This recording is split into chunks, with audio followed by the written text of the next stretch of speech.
Hey guys, Dex Magic here, and I'm still putting up with the repercussions and the media circus over what I said in my, what the was it called? Take two. Hey guys, Dex Magic here, and I don't know if you saw my epic Christmas Red Alert 2, I said Christmas weird on that one, didn't I? Take three. Hey guys, Dex Magic here, and I don't know if you saw my epic Christmas Red Alert 2 live stream, but, I'm still putting up... I forgot what I got so excited over getting the damn title right that I forgot what comes after it. Take four. Hey guys, Dex Magic here, and I don't know if you saw my epic Christmas Red Alert 2 live stream, but oh my gosh, am I still putting up with the shocking revelations revealed in that stream. The backlash, the media circus, TMZ is outside my apartment. All because of one simple statement I made when somebody asked a question. Did I get mad that they blew up my construction yard in the first game and then decided to go on a racist tirade? Not gonna get that one in the first try. Take 17. Is this PewDiePie 2.0 or 3 or 4, whatever he's on at this point? Did I go on a racist tirade for like 6 minutes, deny the Holocaust? Take 157.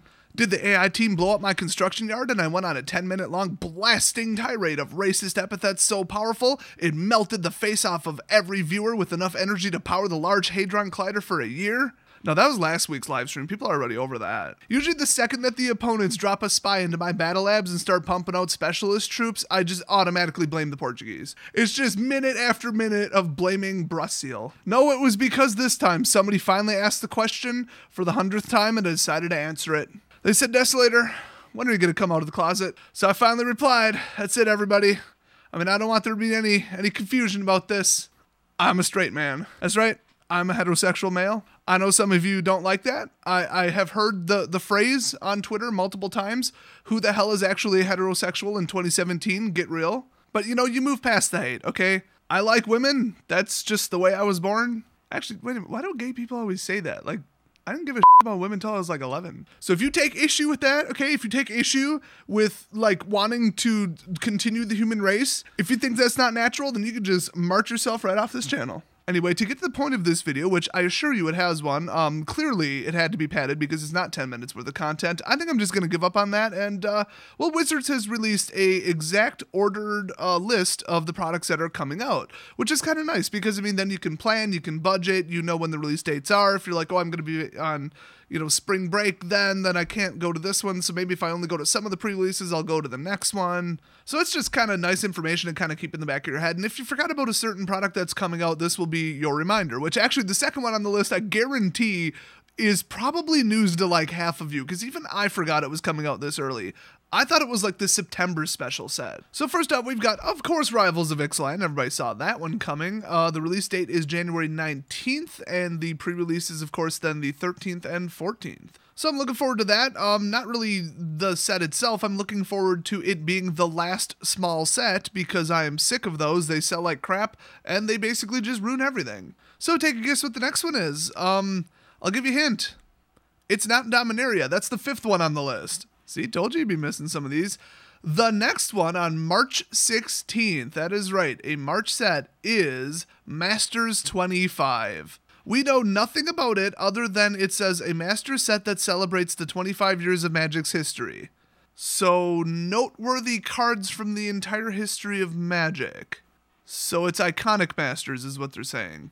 Honestly, all I care about is reprints. Suppress the prices, bring them down, up the card supply so people can actually play Magic and afford to play Magic, okay? Make Magic affordable again. So all we know, 249 card set, as is the norm for Masters. It's a reprint set, and it's not going to be solely modern. So, will it really do well? I don't know. I think it's going to be kind of like Iconic Masters, where it started good, but then, well, with that one, they just gave people too much damn time to sell off their cards. But, some of the expensive cards were from Modern and some of them weren't. And Modern is really the thing that people spend money on. I mean, nobody's just jumping right into Legacy and Vintage. And Commander people, by definition, buy 1/4 as much cards as Modern players on average. Maybe it's 3.5 because not everybody runs a 4 of. I fully expect to see Tarmogoyf in here. I think it's just going to be like famous cards, or they could just be like valuable cards. Like it could just straight up be here's cards that people play with often. In other words, they're expensive. I mean, for Iconic, they threw in a lot of cards that were very like iconic. They were very important to the story.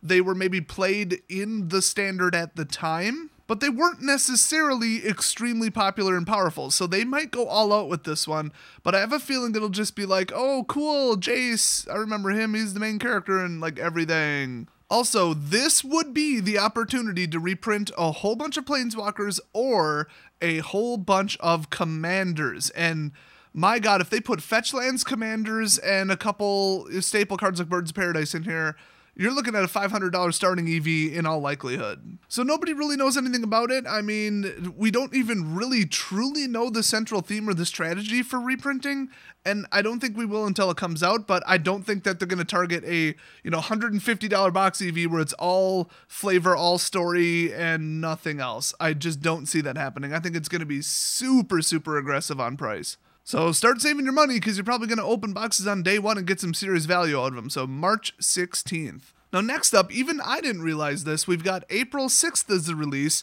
for the first 4 Challenger decks.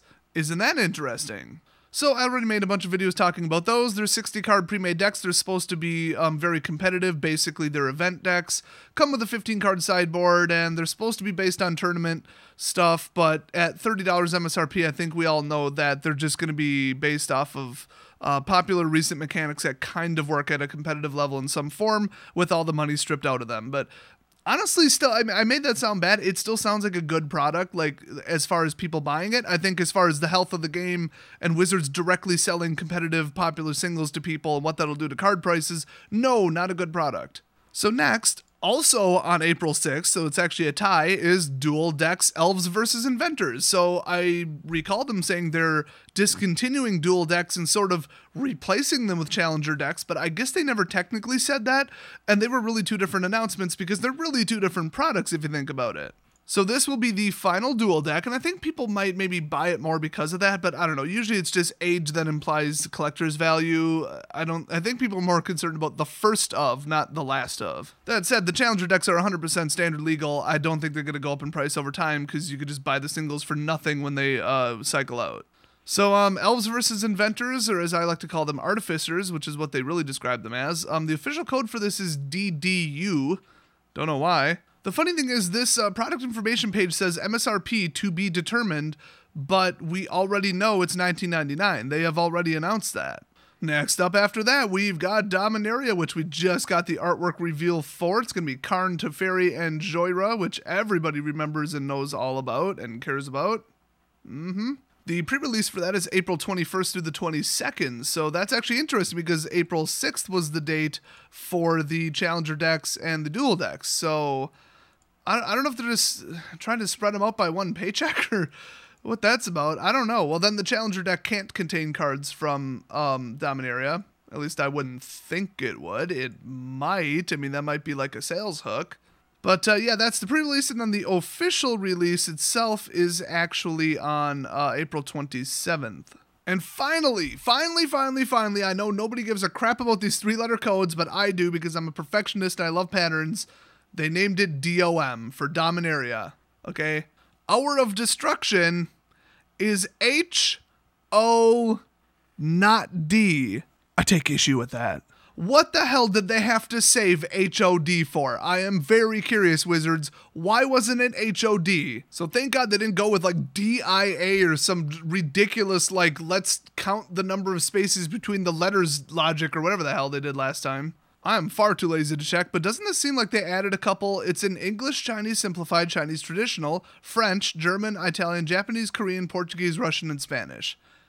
I don't recall French ever being on the cards. I don't know. I might be wrong, though. And finally, the last product that we know about, and oh my god, they confirmed it. Corset 2019, coming out in 2018, July 20th. Tell me why, Wizards. Tell me why you are doing this to me. Why do you have to name it Corset 2019 when it's releasing halfway through 2018? If they would have named it M16 because it's the next one after M15 because it really never was the year in the first place, I wouldn't have had a problem with that. But naming it 2019, that is some Windows 10 crap. What the hell happened to Windows 9? So this incorrectly named mistake comes out July 20th, 2018. Prepare to not buy it because it's a Corset. Don't know why they brought them back. There's really no reason. It's going to be 50% reprints and 50% not. And I don't think it has a storyline to go along with it, so nobody gives a crap. They did confirm, though, that the MSRP is still $3.99 a pack, so they're at least saying that they're not going to raise the MSRP anytime until mid-2018 at the earliest, I guess. And the official 3-letter code is M19. At least they got that right. Oh my god. So that's your breakdown of products coming out. The cool thing is like, okay, Rivals of Ixalan, might have to look into that. Might be some power. You can finally play with your Ixalan cards that you've had sitting around. Masters 25, probably going to be some value I'd save up for it. Challenger deck, who gives a crap? Build your own damn deck. Elves versus Inventors, according to them, nobody was buying it anyway, so you could just give that one a skip. Dominaria, obviously, you're going to have to give a crap about that one. And then the Corset 2019, it's a Corset, it's mostly reprints. So, kind of light on the wallet, honestly. And then usually right in fall, they just start dumping set after set like every 2 weeks on you. So, if you're going to save your money through the whole spring and summer season, that's where you're going to spend it. Or, you know, you could just boycott MTG and just build $10 decks and kind of cruise for fun and just buy as little of their garbage products as possible. That's kind of what I'm doing. Actually, I had to make my order for Rivals like a long time ago. Like, we're talking 6+ weeks ago with my vendor. That's how they do things. And I can't cancel it. I can't. I am not allowed to cancel it. I could cancel it by force and they would terminate my account, and I still want to buy something that would actually make money in the near future, or if Wizards, you know, gets their whole staff gutted, so I want to keep that door open. But in the meantime, I don't think I'll be buying much. If Masters looks good, I'll buy a little bit of it and resell it, and that's it. I'm not going to draft it. I'm not going to use any personally because who cares? It's just a business transaction. If I think I can make money, I'm going to buy it, and if I don't, I won't. I'm not touching Challenger decks, I'm not touching Elves versus Inventors, and I'll only get the singles from Dominaria that I need to play. Same goes for Corset, so I would highly suggest that you do the same because screw Wizards. Hope you had a very Merry Christmas, and I'll see you guys next video.